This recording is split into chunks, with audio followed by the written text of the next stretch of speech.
couple who make body armour for dogs to protect them from attacks by other dogs have had to stop taking orders now after a huge increase in demand.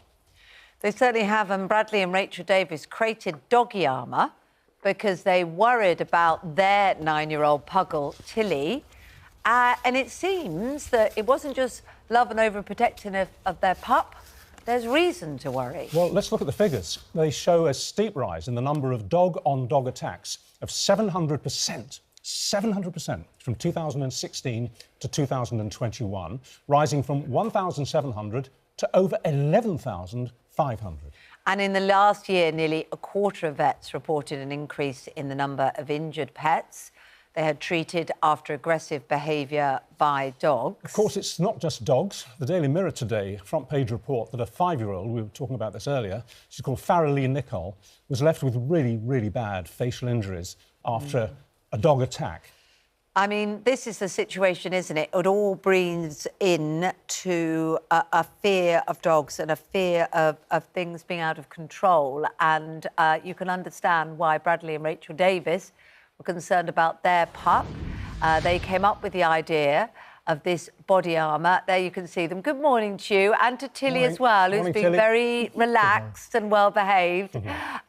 Good to speak to you this morning. So you were genuinely very concerned for Tilly. Were there a particular set of experiences that led to this? Good morning. Well, when we first came up with the idea of Doggy Armour, it was just me feeling uncomfortable on walks with her. She was quite small when she was a puppy. And then there was a local celebrity that had their dog attacked and killed.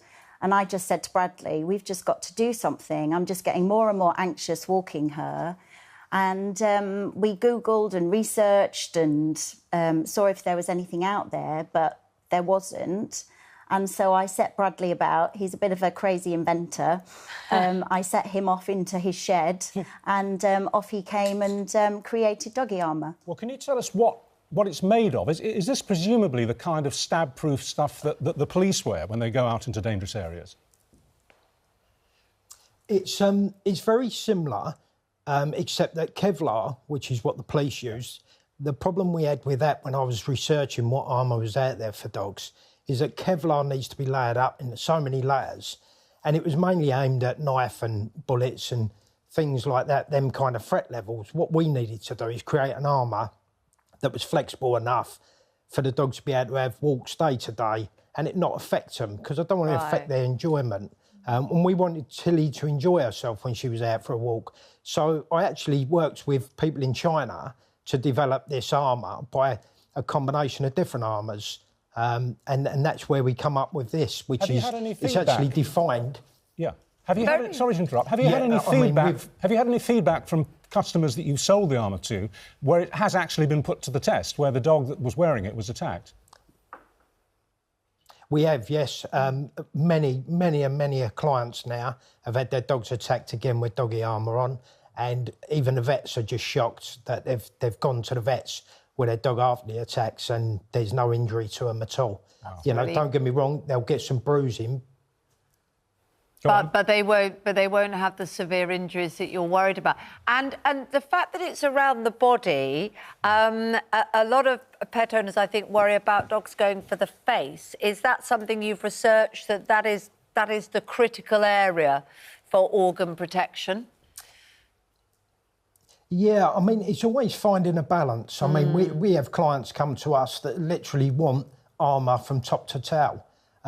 It's not realistic. We still need to enjoy our walks with our dogs. So it's about protecting the core areas that could cause a fatality, which we find is the main body area, the chest, the belly, and so on. So, yeah, I mean, this is the armour that we're talking about, as you can see. Yeah. You know, I can screw it up. Well, it's extremely flexible. You're very, very clever. You've come up with something that clearly is proving very popular, but there must be a part of you that's very sad that this is needed, that we've got to that point. Have you thought about... You're nodding vigorously there, Rachel. I mean, is there something that needs to be done in terms of law and dog owners' responsibility not just for other dogs, poor souls, but like, as Richard was saying, on the front page of the Mail, your heart breaks for yet another serious attack on a child too. Yeah, I absolutely agree. I think a lot of this does come down to responsible dog ownership and just to have respect for one another and consideration.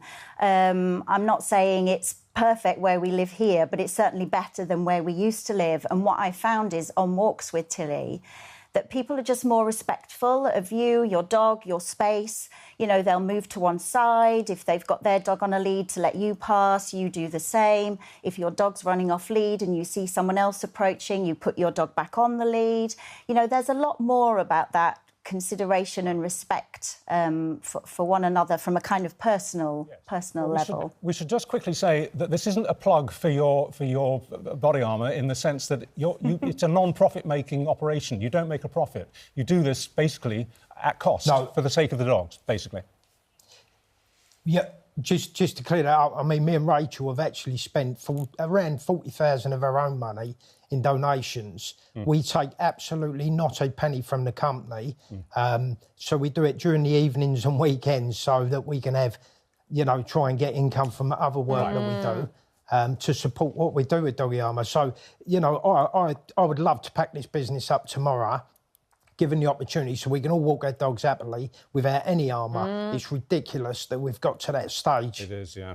Well, listen, it's very good to talk to you. Any money that Go on. We've got no, just to say, but don't go, because we've got Sean here, who's a big dog owner. Sadly, you lost your dog, didn't you, very recently? I'm sorry to hear that, because I know how painful that is. But are you aware that that was a sort of risk? Yeah, I was actually going to say, so in the last 10 years, we've had 2 dogs, and living in London, I've really noticed that, you know, you get boisterous dogs and that sort of play, but you also get, you know, a fair amount of aggressive dogs. Interesting, because I spend quite a lot of time in Wales. When I go and walk my dogs, when I have had them in Wales, so you're on the Swansea coast, the dogs aren't that aggressive. Now, I don't know if that's got anything to do with living in a city and people not walking their dogs as much. It's clearly anecdotal, but we definitely notice that difference. Not having the hassle when you're walking along the coast in Swansea, where there's, you know, the dogs off the lead and they're running around and they're having lots of exercise, and maybe not so much in London. I don't know. And presumably, just going back to you two with your body armour. Would you say that there is a particular breed of dog that is most likely to do the attacking? Yeah, well, I think every breed has the possibility of attacking, but obviously the smaller breeds can do less damage. The larger ones, like XL bullies, have been a lot in the media lately, and you can see just by the stats alone, them type of breeds are renowned for that. And for me, for the life of me, I don't understand how people think it's acceptable to have a dog like that be dragged down the street by it and think they're in control. You know, we've seen kids with them, we've seen people being dragged down the road by them, and they think they're in control of this dog. Well, this little girl who's been attacked apparently was told by the owner that she could pat the dog, and she did, and it tore her face off. Farrelly Nicol, bless her, 5. Well, hopefully she'll be OK, but you can't help but think of their family. Fascinating to talk to you both. Thank you both very much indeed for all of your input.